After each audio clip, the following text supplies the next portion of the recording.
Nous allons parler de la préparation des doses à administrer, c'est-à-dire qu'en fait la préparation des médicaments par le pharmacien. Alors ça existe déjà, nous allons le voir pour les EHPAD, et nous allons parler d'un service qui s'appelle Mes Médocs du jour, qui propose de le proposer pour les personnes qui sont à domicile, et nous allons parler avec son cofondateur Christophe Panigoni. Bonjour Christophe.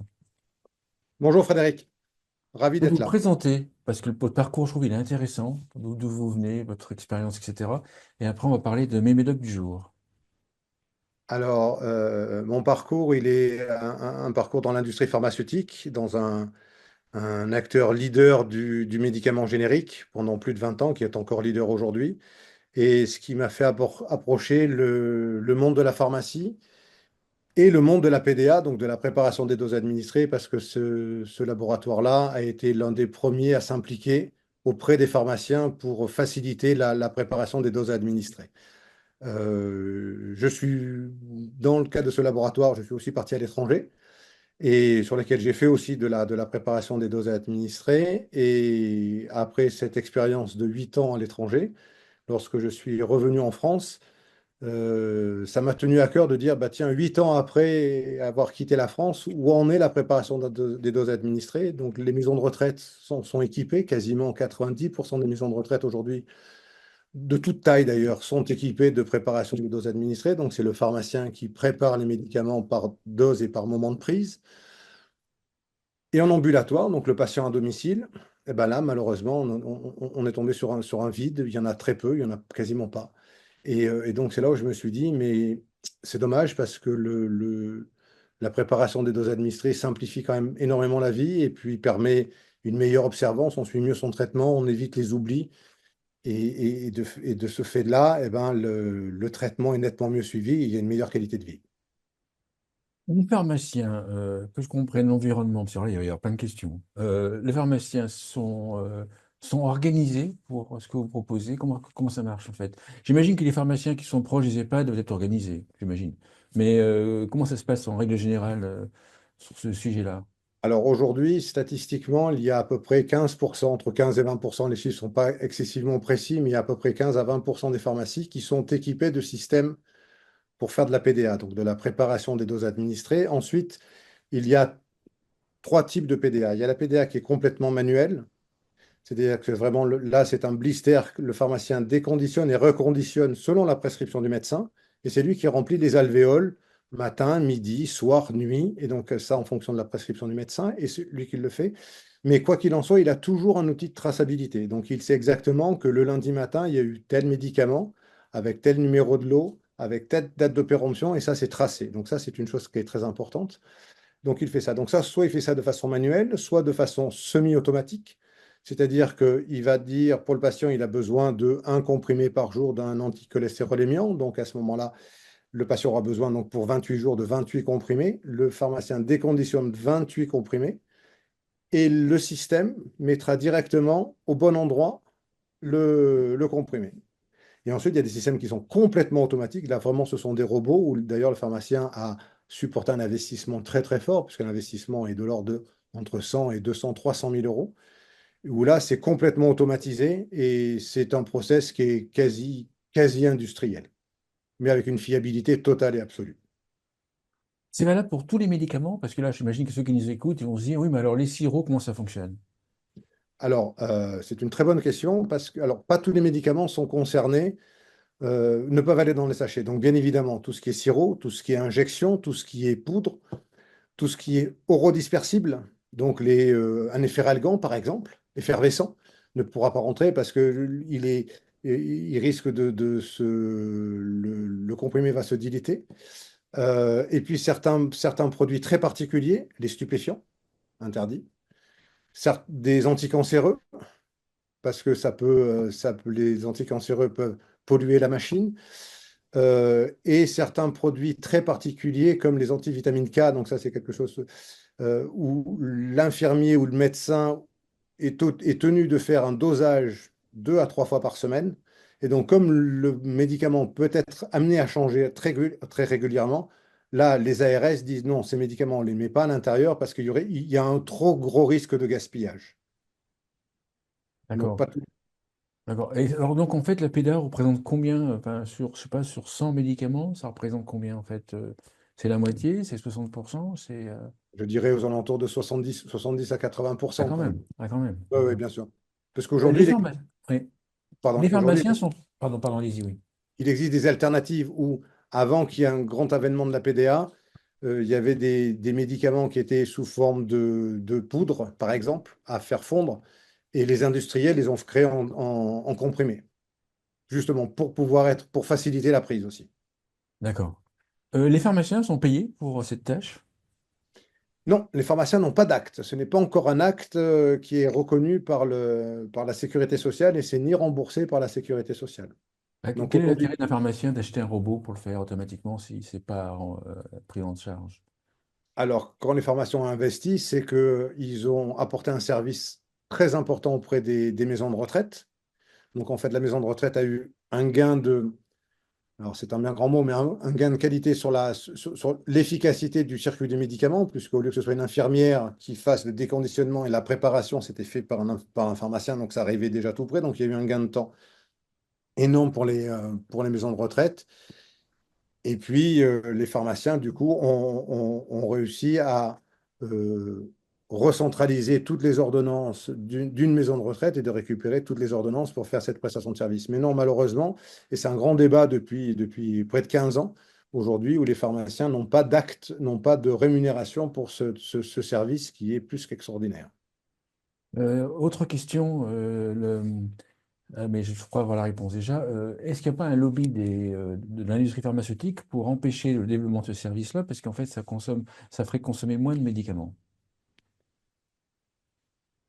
Il y a un, il y a une dichotomie. Il y a une dichotomie entre l'aspect social, l'aspect santé et l'aspect économique. D'un autre côté, il y a une étude qui a été faite il y a des années dans l'ancien laboratoire dans lequel je travaillais, pour un produit sur le cholestérol, où en fait on s'aperçoit que quand vraiment l'inobservance est forte, ben, qu'est-ce qui se passe? C'est qu'arrivé à un certain moment, le patient va dire à son pharmacien, lorsqu'il arrive avec son ordonnance, ah ben non, mon produit contre le diabète, donc ma metformine par exemple, eh ben non, ce mois-ci, j'ai pas besoin de la boîte parce que j'en ai encore. Or, il ne devrait plus en avoir, puisque, comme vous le savez, les boîtes font 28 jours, 28 ou 30 comprimés, et les mois font 31, 30 ou 31. Donc, statistiquement, un patient devrait prendre 13 boîtes par an, bien qu'il y ait 12 mois, 13 boîtes pour pallier au mois 31, et puis souvent, il y a 28 comprimés. Et donc, justement, donc, il y a d'un côté, effectivement, il y a la peur et la crainte de perdre du business pour les laboratoires, et du coup, pour certains pharmaciens. Mais d'un autre côté, on s'aperçoit que quand le patient dit, ben non, celui-là, j'en ai encore, eh ben, du coup, c'est une boîte qu'on ne vend pas. Et pourquoi il en a encore le patient? Ben, parce qu'il n'a Ah pas oui. tout consommé. Donc, en fait, réellement, de mémoire, et il faudrait que je creuse vraiment dans ma mémoire, il y avait une perte entre 5 et 7% de volume sur, là, c'était un antidiabétique. D'accord, donc c'est l'inverse à l'idée. Donc, mes médocs du jour, c'est votre projet, enfin votre entreprise, votre Ouais. sujet. Ça, c'est pour le domicile. Comment ça va s'organiser? Alors aujourd'hui, le parcours est simple. Ça part d'une prescription médicale, bien évidemment, donc il faut avoir l'ordonnance du médecin. Le patient va sur le site internet que nous avons développé, donc mesmédocdujour.fr, se géolocalise. En fonction de ça, apparaîtra une liste de pharmacies qui sont déjà partenaires chez nous et qui sont en mesure de livrer le médicament à domicile, puisque, comme je vous disais tout à l'heure, il n'y a pas toutes les pharmacies qui ont ce service, ce qui veut dire qu'il y a une probabilité importante pour que le patient doive changer de pharmacie. Donc, s'il doit changer de pharmacie, elle sera peut-être à 5, 6, 10, 50 kilomètres, donc il devra changer de pharmacie, donc avoir une livraison à domicile. Donc, dans tous les cas, le patient choisira sur une liste de pharmacies et ensuite s'inscrira, enverra son ordonnance, sa carte de vue, sa carte de mutuelle et sa carte vitale, et ça arrivera directement dans l'espace sécurisé du pharmacien, puisque tout le site est hébergé sur des données de santé. Donc là, on a été très, très rigoureux sur la sécurité du site. Et le pharmacien ensuite analysera l'ordonnance, fera son métier et renverra le traitement auprès du patient avec les sachets doses et le traitement préparé pour 28 jours. Vous pouvez nous montrer justement les sachets doses, en fait. Alors voilà, donc là on va regarder à l'écran. Donc ça c'est un rouleau, c'est communément appelé un escargot. Et donc ensuite ici vous avez les sachets, donc un sachet par moment de prise, en fonction de D'accord, la prescription. Et donc derrière, vous voyez, il y a les médicaments. Hop, on les voit là. d'accord. Et donc sur chaque sachet est identifié avec le nom du patient, le nom du prescripteur, le nom des médicaments, un, deux, trois médicaments en fonction de la prescription. Il y est noté le numéro de lot, la date de péremption et le logotype, si le médicament est rond, s'il est oblong, s'il est carré, s'il est blanc, s'il est jaune, s'il est rouge, et tout est noté. Et il y a autant de sachets que de moments de prise. Donc il peut y avoir 2, 3, 4, 5 moments de prise dans la journée en fonction de ce qu'a mis le médecin. Et même pour répondre à votre question tout à l'heure, moi, c'est dérivé de ça. Si c'était un sachet, si c'était une poudre, si c'était une injection à faire, si c'était un sirop, à ce moment-là, en accord avec le pharmacien imprime un sachet vide, puisqu'il ne va pas mettre le sirop à l'intérieur. En revanche, ça va être un sachet de rappel en lui disant, Ah, n'oublie pas, d'accord. tu as ton sirop à prendre ou ton cardégique, par exemple, pour ne pas faire de publicité sur les médicaments, parce qu'on ne peut pas, mais le cardégique est en poudre, de dire, bah, tiens, n'oublie pas le cardégique à midi. Et à ce moment-là, il y a un sachet qui est vide et ça permet aussi une traçabilité pour le patient de dire, ah, mon sachet, je l'ai encore. Donc, si je l'ai encore, c'est que j'ai pas pris mon médicament, donc il faut que je le prenne. Le rouleau que vous avez montré, en fait, la personne ne reçoit pas tout le rouleau, elle reçoit que le nombre de sachets qui lui correspond pour la période, une Elle période d'un mois, reçoit j'imagine. Voilà, elle reçoit pour le sachet, pour ce sachet pour ses 4 semaines de traitement. Puisque là, les traitements sont faits. Dans les maisons de retraite, les ARS demandent à ce que les pharmaciens ne fassent pas plus d'une semaine. Puisque dans une maison de retraite, étant donné qu'il y a les médecins et les infirmières sont là, et puis ce sont des patients en perte d'autonomie, il y a une probabilité de changement de traitement en cours de mois. D'accord, toujours pareil, Donc, on d'accord. fait une semaine. En revanche, quand on parle d'un patient à domicile, la probabilité est beaucoup, beaucoup plus faible que le patient aille tous les 15 jours chez son médecin. Donc, à ce moment-là, dès l'instant que sa pathologie est stabilisée, il reçoit pour 28 jours de traitement. Donc, ça fait 28 jours. Et si le médecin a donné 5 prises, eh ben, à ce moment-là, le patient recevra 140 sachets. Si le médecin a dit 3 prises par jour, donc ça, vraiment, ça s'adapte au demi-comprimé, au nombre de prises. Il peut dire, bah, tiens, si ce médicament, c'est un jour sur deux, un jour, il peut avoir 3 sachets, le lendemain, il peut y avoir 4 sachets, etc. Donc ça, c'est ad hoc. Les médicaments enfin, les sachets sont envoyés comment? C'est la poste, c'est le transport, comment ça marche? Alors, nous aujourd'hui, nous avons pris un accord de partenariat avec une société qui s'appelle MedConnect, qui s'occupe de la sécurité du médicament aussi avec nous, et nous le renvoyons, et eux déclenchent comme avec FedEx Healthcare, donc une division dédiée médicaments de FedEx TNT, puisque cette société a fusionné. D'accord. Les bénéfices maintenant pour, de votre système, mes médocs du jour. Les bénéfices pour la personne, puis peut-être pour l'entourage. Puis après peut-être pour la société. Alors là, la chose paradoxale, c'est qu'aujourd'hui, euh, 6 patients sur 10 suivent mal leur traitement. C'est le cas de la non-observance du traitement, ça s'appelle la non-observance. Donc c'est est-ce que je respecte bien ce que m'a dit mon médecin? Alors effectivement, il y a beaucoup de raisons à cette non-observance. La lassitude. Ben, aujourd'hui, quand un patient doit prendre 7, 8, 10 comprimés tous les jours, et ça depuis plus de 10 ans, ben, il faut reconnaître que c'est pas agréable, et à un moment donné, il y en a marre, il y a des effets secondaires. Et puis malheureusement, ben, certains patients, mais comme on l'a tous fait, hein, on a un traitement antibiotique et puis on se dit, bah, tiens, au bout de 6 jours, je vais bien et puis je m'arrête. Or, le médecin avait noté 8 jours. Et donc ça fait partie de la non-observance. Et aujourd'hui, la non-observance a des effets excessivement délétères sur la propre santé. Puisqu'aujourd'hui, des fois, un médecin va dire, mais je ne comprends pas, mon traitement, il n'est pas efficace, mais il n'est pas efficace parce que la molécule n'est pas la bonne ou parce que le patient ne suit pas correctement son traitement. Donc, c'est tout un débat qui est très, très, très, très difficile à mettre en place auprès des patients pour leur faire prendre conscience que bien suivre leur traitement, c'est comme bien suivre un régime alimentaire, c'est très important. Et je pense que la préparation des doses administrées, ce service-là, fait partie de la prévention. Puisque si on doit parler de chiffres, les chiffres sont assez ahurissants. C'est-à-dire qu'aujourd'hui, des études démontrent qu'il y a près de 12 000 décès par an à cause d'une mauvaise observance.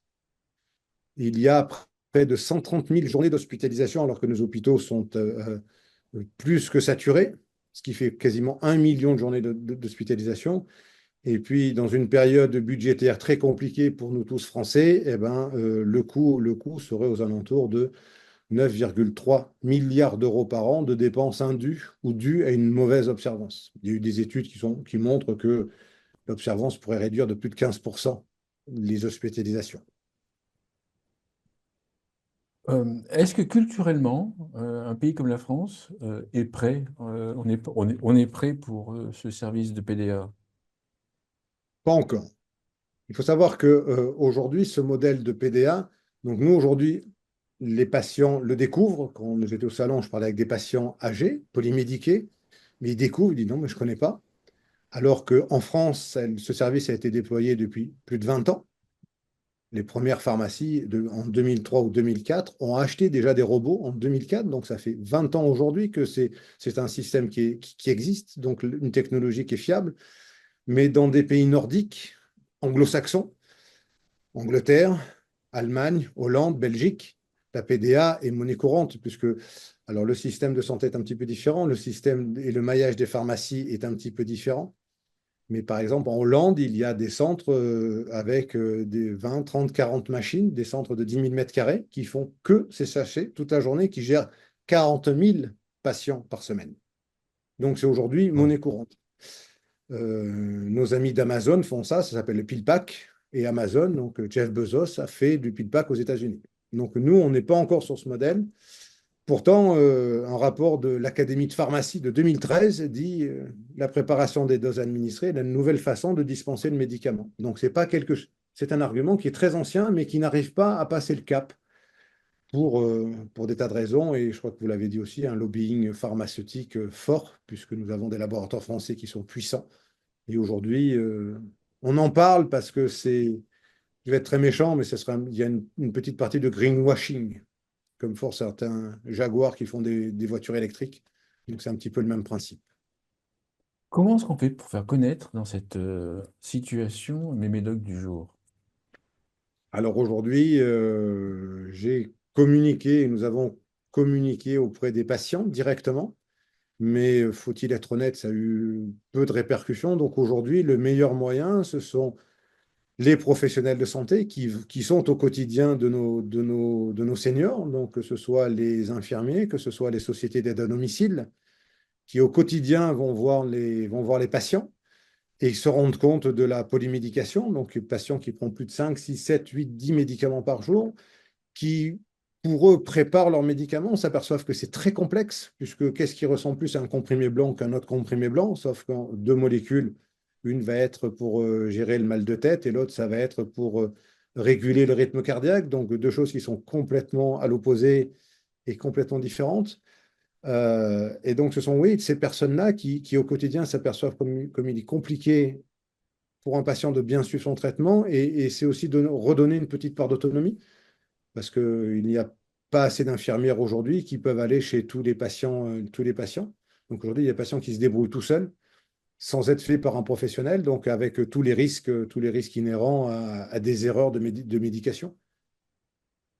Comment est-ce que justement, on a pas un peu parlé pendant la préparation, comment est-ce que les infirmières euh, accueillent votre service en fait? Parce que dans les faits, certaines préparent les médicaments, les pilules, tout ça. Comment ça se Voilà, passe? alors, ça, c'est une très bonne question. Effectivement, les infirmières aujourd'hui, elles sont un petit peu entre deux eaux. Elles préparent les médicaments, sachant qu'elles n'ont pas d'honoraires pour le faire. Elles ont un honoraire pour être présentes sur l'administration des médicaments. Elles sont aux côtés des patients.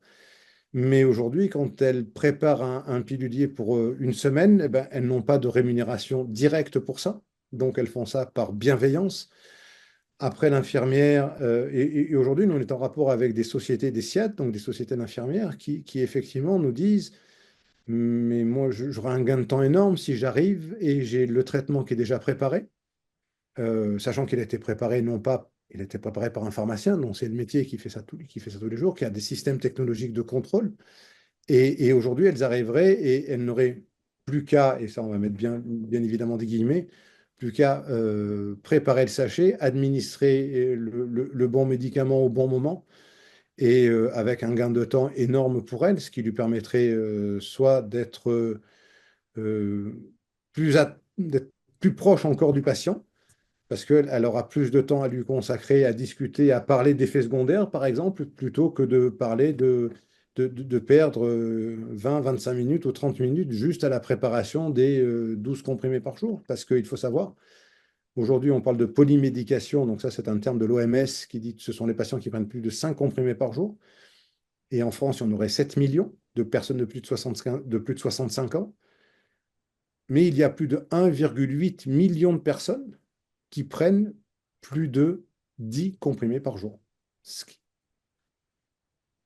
Donc aujourd'hui, quand une infirmière doit préparer 14 molécules différentes pour 7 jours et ne pas se tromper, c'est un sacré job, hein. Est-ce que ça rend aussi autonome la personne? Parce que, bon, si l'infirmière peut pas, si l'infirmière arrive en retard, s'il neige, enfin, bref, je pense à mes montagnes, par exemple, la personne a ses médicaments chez elle, elle peut les prendre toute seule, en fait.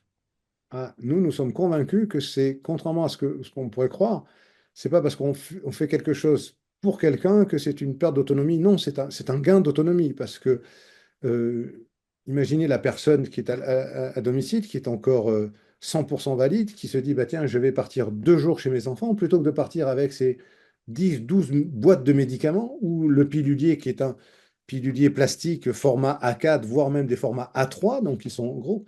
Là, dire, bah, tiens, je pars 2 jours, je pars avec 8 sachets dans la poche ou 10 sachets dans la poche, et c'est vraiment 10 sachets dans la poche. Et quand je dis la poche, je n'exagère pas, parce que ces sachets font 7 centimètres par 5, ça pèse rien du tout parce que le médicament ne pèse pas. Et donc, j'ai mon sachet et je pars et je suis 100% autonome. Au contraire, je peux dire, bah, tiens, mon infirmière devait venir pour me préparer sa visite aujourd'hui, c'est pour me préparer mon pilulier. Bah, effectivement, comme dit, dans les montagnes, il va neiger. Bah, non, bah, là, il n'y a pas besoin parce que le médicament a été préparé par le pharmacien et ça a été livré. Et en plus, autre chose qui est quand même non négligeable, c'est que dès l'instant que le service est fait par le pharmacien, et on parle de patients chroniques, donc de patients qui auront presque tous les mois le même traitement, le pharmacien à ce moment-là est capable d'anticiper les commandes. Donc, le patient n'aura pas de micro-rupture de produit, puisque le pharmacien va pertinemment savoir que le mois prochain, Ah il va oui, avoir ses 50, ses 100 patients qui vont avoir grosso modo les mêmes médicaments. Donc, s'il sait qu'il y a des ruptures, il va anticiper les ruptures et à ce moment-là, s'approvisionner en amont. bien sûr, plutôt que de devoir aller chez le pharmacien, si on n'est pas dans votre système, et puis on arrive au guichet, enfin, Voilà. et puis on s'aperçoit qu'il y a un médicament sur 10 qui va manquer. Voilà, un médicament sur 10 qui manque. Et puis, parce qu'aujourd'hui, sur les ruptures, sur les ruptures de médicaments, soit il y a de la micro-rupture, des ruptures de 15 jours, 3 semaines, mais qui sont très ennuyeuses. Ou alors, il y a de la rupture longue. Mais à ce moment-là, pareil, s'il y a de la rupture longue d'une molécule, le pharmacien va être au courant. Donc, va déjà en amont appeler le médecin en disant, voilà, docteur, j'ai cette molécule-là qui n'est plus. Trouvez-moi une alternative. Et il anticipera.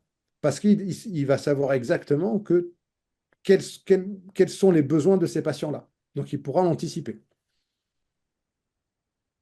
Est-ce que vous recherchez des partenaires pour développer, pour vous aider à développer mes médocs du jour? Oui, absolument. Donc, nous, on commence à prendre, on a pris déjà quelques partenariats avec des sociétés d'aidants. Et aujourd'hui, mon travail au quotidien, c'est de prendre contact avec des sociétés d'aidants, des directrices d'agences locales pour leur présenter le service, pour leur expliquer que ce sera un gain de temps. Ce n'est pas à la charge de la société d'aidants, puisque ça reste du médicament. En revanche, c'est d'être prescripteur parce que ce sera un gain de temps pour eux. Je pense qu'après une société d'aidants, ça peut être aussi une valeur ajoutée de dire à son bénéficiaire, bah, tiens, regarde, j'ai un service supplémentaire dans ma manche qui peut t'aider. Et puis, pour certaines sociétés d'aidants, il y a aussi le gros avantage, c'est qu'il y a un report de responsabilité sur le pharmacien, puisque c'est le pharmacien qui va préparer les médicaments. Et ce ne sera pas une aide-soignante qui fait ça, comme on a dit, comme les infirmières, avec amour et bienveillance. Mais aujourd'hui, c'est important d'avoir des sociétés d'aidants qui sont proches des patients, qui connaissent bien les besoins de leurs bénéficiaires, de leurs patients. Donc oui, nous cherchons des partenaires dans ce giron-là, des sociétés d'aidants. Oui. Une conclusion ou un point que vous voulez ajouter à notre échange? C'est aujourd'hui, je pense que alors moi, je rêve, je suis un utopiste, je suis un rêveur, je suis un optimiste. Aussi parce que j'étais dans une société avant le laboratoire qui avait comme slogan de donner le médicament de qualité à 7 milliards de personnes, donc c'est ambitieux. Mais j'aime ça, donc moi, mon ambition, c'est que demain, la préparation des doses administrées, donc ces piluliers sous forme de sachets soient démocratisés et connus et reconnus en France, sachant que son efficacité n'est plus approuvée, mais il faut juste le faire connaître et développer ça à nos anciens qui nous ont tant apporté. Super, merci Christophe Panigoni. Je rappelle que vous êtes cofondateur de Mes Médocs du jour. Merci beaucoup. Merci Frédéric.